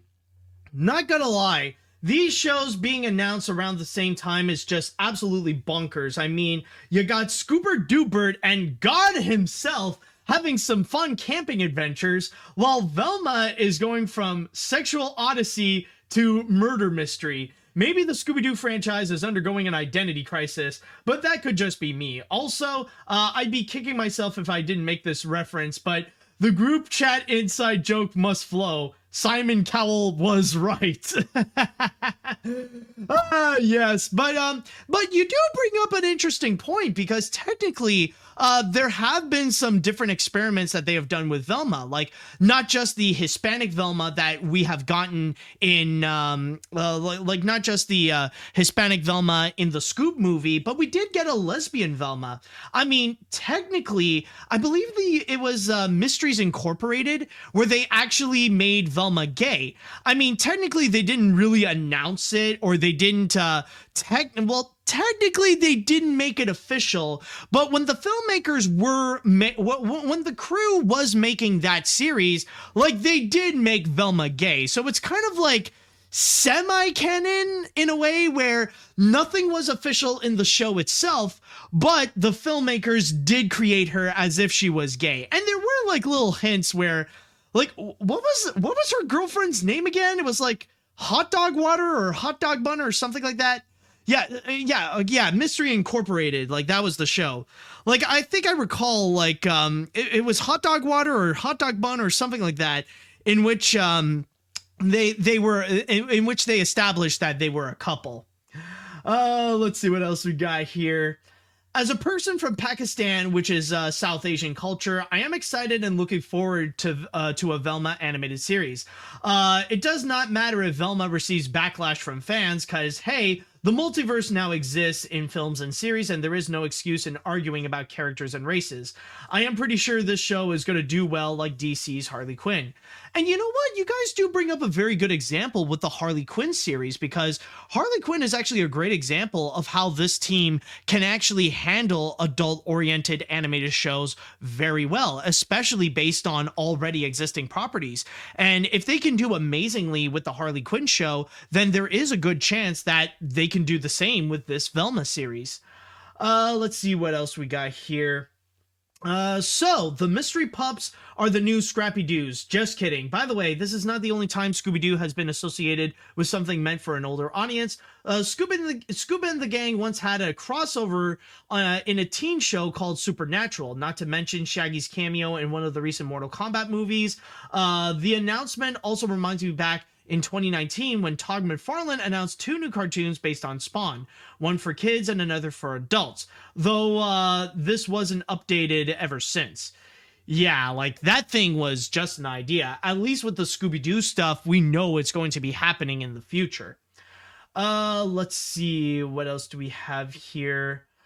Okay, I'll go with this one. This is a really shocking twist that we're getting an adult-centric Velma spinoff and a preschool-centric Mystery Pups show. And to be honest, I'm more intrigued with Velma series because of the adult aspect, and now that Velma is of South Asian... Oh, no, wait, no, I think... No. Anyways, of Asian descent. Sorry, I thought I read that comment, but no. It's a different one. And I agree with you, Matt, that Mindy Kaling would do an excellent job at voicing the title character, and the art style looks pretty cute. I'm not going to say much, but it's so crazy to hear that we're getting 2 shows from 2 different types. All right, I'll go and read one more comment before we move on to the grand finale here. Okay, I'll go with I'll go with you. This is going to be interesting with Velma. It does seem like it could have a lot of potential with a show starring Velma, since I find her the most interesting among the Mystery Incorporated gang, so overall I'm interested. As for Mystery Pups, I definitely agree. It feels like Paw Patrol, so I'm not interested, mostly because I am a grown adult. Exactly. So, I don't know if we officially have a release date for the Velma series. Is there? I don't know if they have confirmed one as of yet. No, it doesn't seem like we know. I don't know if we know when this is going to be coming out, but we know that Velma is coming soon, but we do know that the Mystery Pups will be coming in 2024. So I know for a fact that it's going to be a very interesting time for Scooby-Doo fans. And now with that said, it is now time that we shall be jumping into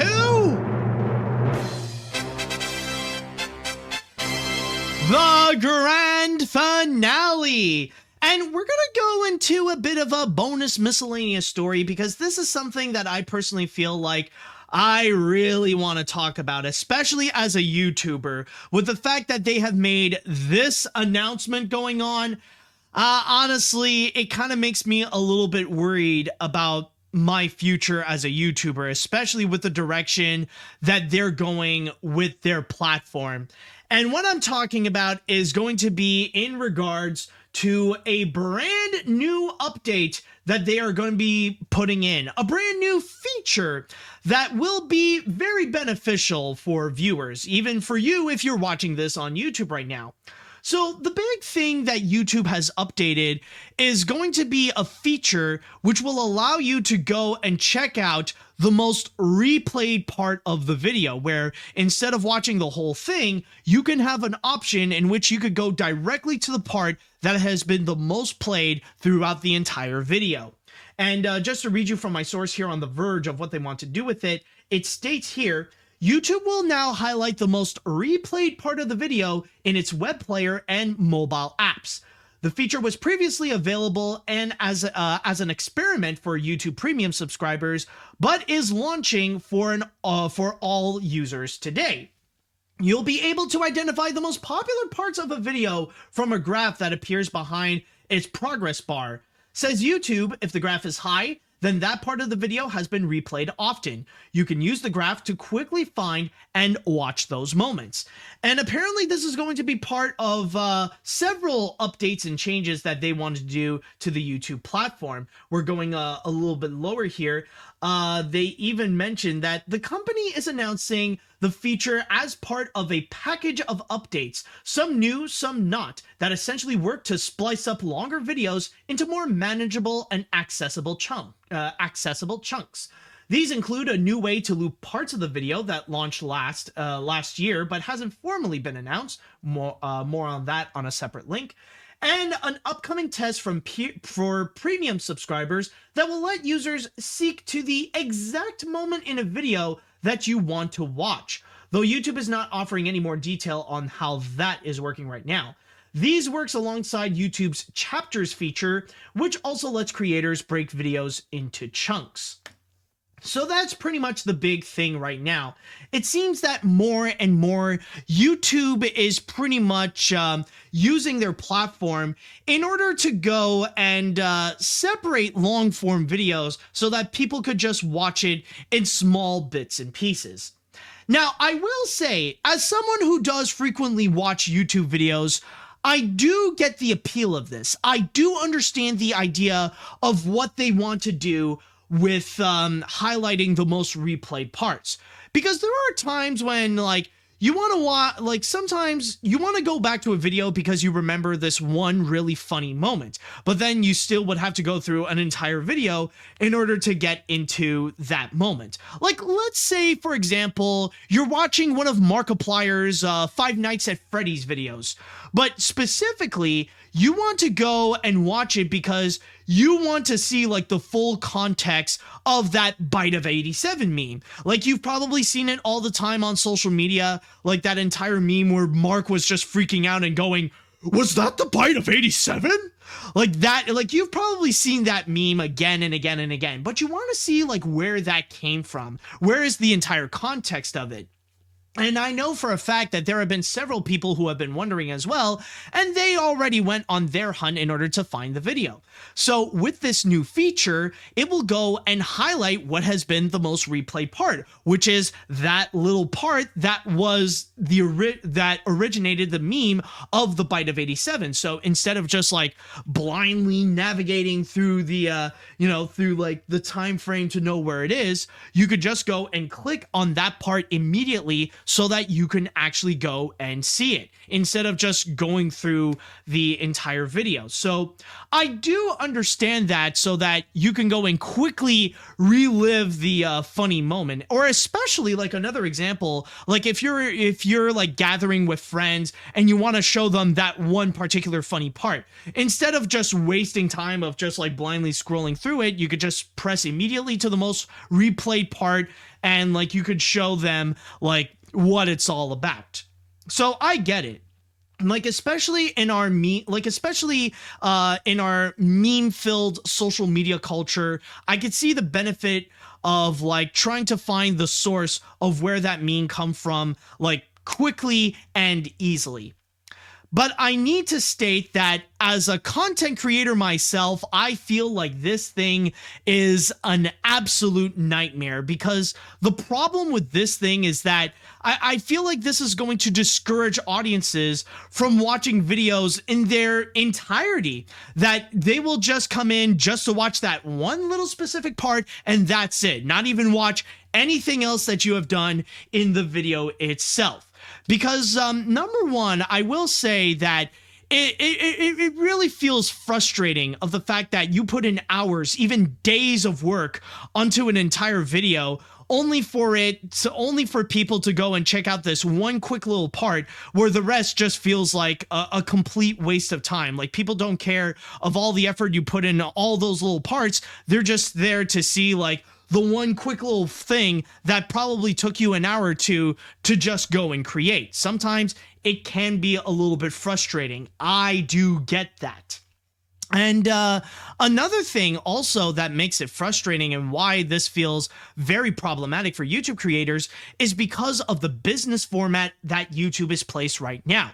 Because the thing is, like in order to really grow your YouTube business is that you need to go and prioritize watch times. The more people watch your video, the better that the video can perform, and the more that YouTube can go and recommend it to other people to go and actually watch it. It's not really based on upon views. It's not really based on your subscriber count. It is based on the watch time, how long you can retain people's attention just by watching that video. And this is why nowadays it's more common to see people making videos that are more than an hour long, or even like more than 2 hours long. It's why you see content creators such as Defunctland, Shafrillas, Kadikarus, and several others. They have been making feature-length content that they've been over an hour, because they know that watch time is very precious. And if you can make people watch a video for like over an hour and stuff, then it's going to perform extremely well. Not to mention, it will bring like even if they can't watch it all at once, it will bring people to come back again and again and again and again to go and see the video in its completion. Like it's kind of like a win-win situation. Like for example, think about Defunctland's Fast Pass video. Not many people have seen it all in one entire sitting. There are those, I'll admit, including myself, that you would have to watch it at chunks at a time, which does add more views, adds more attention, and adds more watch time to it. But then came something like this. And that is going to be very detrimental. It's going to be very problematic for people who do focus on watch times, because you're going to get those people who will come in, not going to give a crap about anything else that happens in the video, just watch that one quick little moment, and then that's it. They'll be off with their day. And sometimes it can be very problematic, especially for long-term videos. Like, yeah, it's kind of like, yeah, it would be pretty bad if someone would just watch 2 minutes worth of a 20-minute video. But I can imagine how it could be so catastrophic if they only watch 2 minutes of a 2-hour-long video, where the watch time ratio would be it would be really hurtful for the performance of the video itself, and it would ultimately end up becoming a major failure. And that is what is so frustrating with what YouTube is doing right now with this feature, is that they created a tool that discourages people from having more watch times, that they're pretty much putting in an obstacle so that people won't have as much watch times on the content itself. It really does feel like prioritizing, it really feels like it's prioritizing viewers much more so than the content creators themselves. And I can imagine where like having like these most replayed features, that it's just going to go and really screw over a lot of content creators, especially in this day and age where people can be so easily distracted. Like, some people might argue is like, oh, this is only going to happen to ADHD people. No. This has nothing to do with this has nothing to do with neurodivergence here. This actually has to do with everybody. Because of the age of social media, people's attention span has gotten shorter and shorter and shorter and shorter.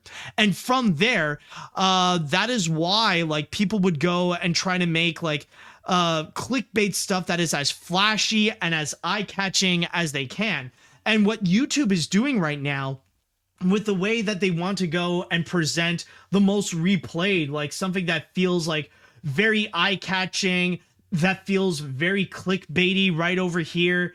Like, I can totally imagine that there are going to be plenty of people that they'll be watching a video and they'll just skip over to the most replayed part. And even for me personally, I feel like it is absolutely frustrating. And I feel like this could even hurt my business, especially with my reviews, because I'm just going to say right now, I am not dumb. I know for a fact that there are plenty of people out there that only watch my reviews just to check out the numbers, and that's it. Like, I kid you not, there have been several people on social media where they have admitted they do not watch my reviews at all. All they do is click on the video, scroll all the way towards the end to see the numbers of what I rate the movie, and that's pretty much it.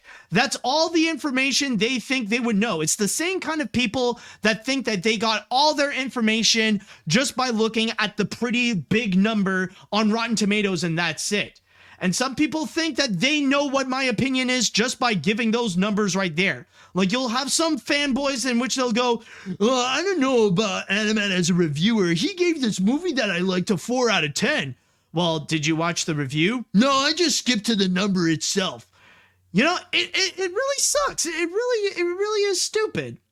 And I feel like with what they're doing now with the most replayed part, like, now YouTube is literally giving people a feature that will immediately skip to the numbers, because I know that is the most replayed part of the entire video. I know that is the most replayed part of the entire review, where now people will be encouraged to just not listen to whatever the fridge that I have to say and just look at the pretty number that they would go and put up. And honestly, it did have me thinking a little bit. And I'm just going to say right now, this is my personal theory. You could call me crazy for saying this, or maybe you could say that I'm overthinking, but I'm just thinking about what YouTube is doing more and more with all these features, not just with the most replayed part, but also when you scroll down and when they would talk about like some of the things that they would say, like features in which you could seek for the exact moment in a video that you want to watch, or like encourage people to just watch it in different chunks. And I don't know about you, but I feel like with what is currently going on with YouTube, they are more and more and more discouraging people to make long form videos and want to encourage people to make more short form videos. Why is that? Because for the first time, or at least the first time in years, YouTube actually has a competitor. YouTube doesn't have a monopoly in the video making business. There is also TikTok, and TikTok is absolutely huge. And while that platform is completely different, since they are making exclusively short form vertical videos, That is currently the popular type of content that people are consuming right now. And YouTube absolutely hates having competitors. So what they want to do is try to beat them at their own game, which is why they have created YouTube Shorts. And I'm sure we're pretty much at the point that regardless of how you watch it, whether it be vertically through the shorts or in long form, they don't want people to go and make they don't want people to go and make these long form feature length videos, because people aren't going to be consuming long form videos in the long run, because they're going to go and find ways to discourage long form videos and just, you know, give just give viewers all the power they need so that they could watch every single content as just quick short form videos, rather it be just watching the most replayed content, rather it be just watching it in little bit by bit chunks, doing everything they can so that they could formally compete against TikTok. Again, maybe I'm just overthinking this, but I feel like in the future YouTube might be discouraging people from watching long form videos so that the entire industry could be dominated with just short form videos in the style of TikTok. Like, it's a tactic so that YouTube can properly compete against TikTok. You know, I'm just theorizing, but I'm just saying, I feel like this could be the future of YouTube videos, where people just want to go and watch short form videos, and that's pretty much it. I mean, I would like it if YouTube maybe would change up their algorithms or change up something like that in order to go and, like, you know, help YouTube businesses so that they could accommodate to short form formats. But I don't know. For me, I just feel like seeing stuff like this happen, where YouTube is just doing things that just complicates YouTubers like me, it's discouraging. You know, it just feels very frustrating, where it feels like your biggest enemy is YouTube itself. And honestly, this feels absolutely on brand to what YouTube does, because YouTube has a long history of making all these different features that is just, it feels hypocritical, and it feels too complicated for content creators to fully understand what they really want. Like, they pretty much made this business model where YouTubers need to go and emphasize on watch times, but then they would go and create a feature in which it would discourage people from making long form videos. It would discourage people to give them more watch times. Or another prominent example is the fact that, make sure your content is not too adult oriented. Don't show things that are too adult, or else we will go and block your video and put in an age restriction on it.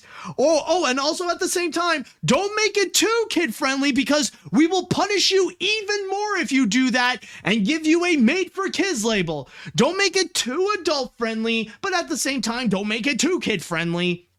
You know, like, it's always this like idiotic contradictions that we as content creators have to keep on juggling, and it's just so freaking frustrating to deal with. So I don't know, I feel like in the future, if you want to be a content creator, like, my advice for now is just focus on trying to make short format videos, because that seems to be the direction that YouTube wants to do. Like, as you know, like, as great as it is making long format videos, or long form videos, I feel like YouTube might change its system where we might end up seeing less and less and less of those. And who knows, maybe they could even financially hurt people who go and make long form videos instead of short form videos. But ultimately, we will have to see in the future with how that goes. But really, I just need to go and express this as a YouTuber, because this honestly freaking sucks. This is not fun to see. And especially when instead of actually solving actual problems, like instead of actually, you know, making systems that would be helpful to fight against targeted harassment and to silence out hate speech in the platform, they would just do pointless things like this that no one asks for. All right, so with that said, I would like to go into the chat wall, and I want to go and express your thoughts on this. How do you feel with what you're seeing right now with the most replayed feature on YouTube? Have you guys actually used it? I want to know your thoughts on all this. Let's see what we got here. Honestly, I'm not even shocked that YouTube would be doing something like this. If anything, this just seems like this is just going to hurt content creators. And if anything, it will just make creators feel like they are wasting time making content. Honestly, this really does prove how YouTube is going down the toilet and just becomes a dumpster fire. And with the rules, it just makes them look worse than they actually do. I'm dreading for the future of YouTube. Exactly. It's just, honestly, like, right now, it feels like YouTube is just too big to fail, but that doesn't mean it's impossible for YouTube to fail. And I feel like with stuff like this, you know, eventually I feel like they're going to keep making all these different changes to the point where it's going to hurt their business so bad, to the point that they're going to become like the next Elon Musk, and they're just going to see their decisions like having some catastrophic consequences towards them, and we're going to see their stocks just go lower and lower and lower. I don't know. I just feel like eventually there's going to be that one change is going to break YouTube, and it's going to make people like stop watching them altogether. As crazy as it sounds, it's not impossible for it to happen. Let's see now. I strongly think that YouTube is slowly but surely decaying itself. Okay, hear me out. The chapter option is welcome for those who want to listen to an audiobook, for example, but having a highlight feature like cutting all the Marvel movies to keep the action parts, that's absolutely disgraceful. Add to this the fact that lots of YouTubers and Twitchers are losing subscribers, are losing subscriber financial support with the inflating cost of life around the world. Your thoughts, Matt? Yeah, honestly, nowadays, it is becoming tougher to be like a content creator. Like, you'd think with stuff like the pandemic, it would definitely help people out. But at least in my experience, no, things have become like very difficult. And even nowadays, I feel like with what I'm doing with my content, like YouTube is not doing me any favors.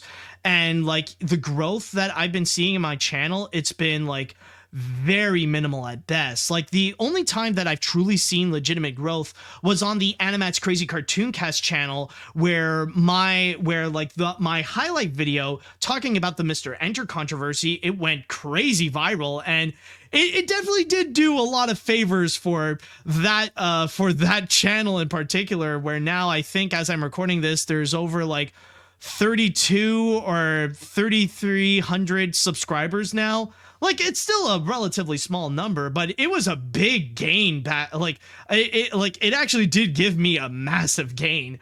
But yeah, like it's just at the point, like, I know I'm not the only one who is struggling, but even others like Toonrific Tariq has been mentioning how his content has also been suffering and that YouTube has not been doing favors for him whatsoever. So do what like, if not on YouTube, do what you can to show support. Like, I got my Patreon. I'm sure Toonrific Tariq has all other ways that you could go and support him. I think he has a Patreon, but either way, like, if there are other options that you can go and support your favorite content creators, please do so, because honestly, like, it's at the point where just watching their videos on YouTube might not necessarily be enough.